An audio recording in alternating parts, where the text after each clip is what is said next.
Angie, and for my dream vacation, I'm going to go to Prague in the Czech Republic. Here I am at the Minneapolis-St. Paul Airport getting ready for my flight.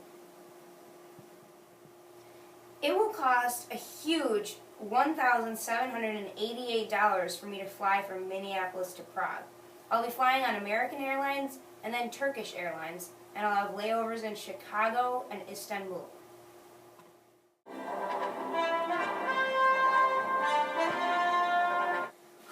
After a 4,586-mile flight from Minneapolis to Prague, I'm finally in the Prague International Airport.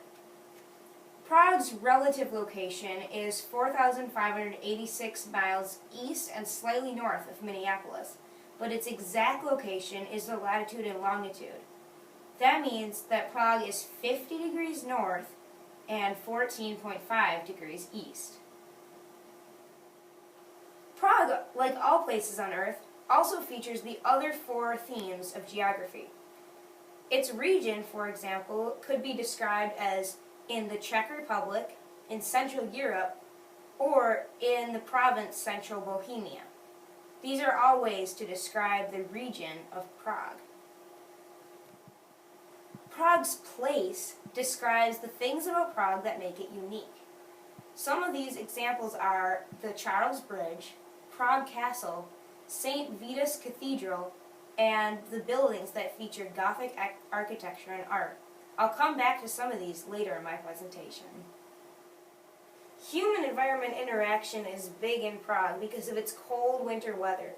Since it's so frigid here, people have begun to wear warm clothing, which is an example of how they adapted to their environment.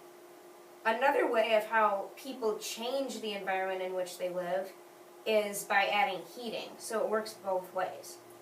Also, buildings and roads change the original environment, and people depend on the environment for coal, clay, and graphite, which are some of the natural resources found in the Czech Republic.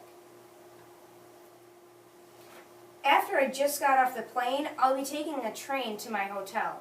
Trains are a popular way to get around in Prague because they can transport a lot of people at one time and are more efficient than cars. People also do a lot of walking in Prague since the city is condensed and it's pretty easy to walk to things since they are close. I just got to my hotel, the Hotel Aria in Prague.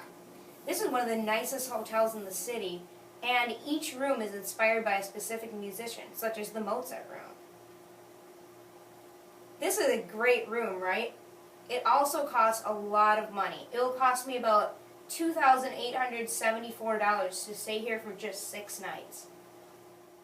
I'm just about to order my authentic meal in Prague at the Vytopna restaurant. I'm going to get golden, crispy fried pork neck schnitzel with fine potato puree. This costs 199 Czech koruna, which is the currency they use here. And it's only $10.22 in American dollars. What a great deal for this cool of a restaurant. The really unique thing about the Vytopna restaurant is that all the drinks are delivered on a model train. The train drives throughout the restaurant to all the tables and has creative setups like the ones you see here. I'm at the Prague Zoo right now. Just like the zoos in America, the Prague Zoo has all kinds of animals. It first opened in 1931 and has grown since then. It even has an America exhibit featuring polar and black bears.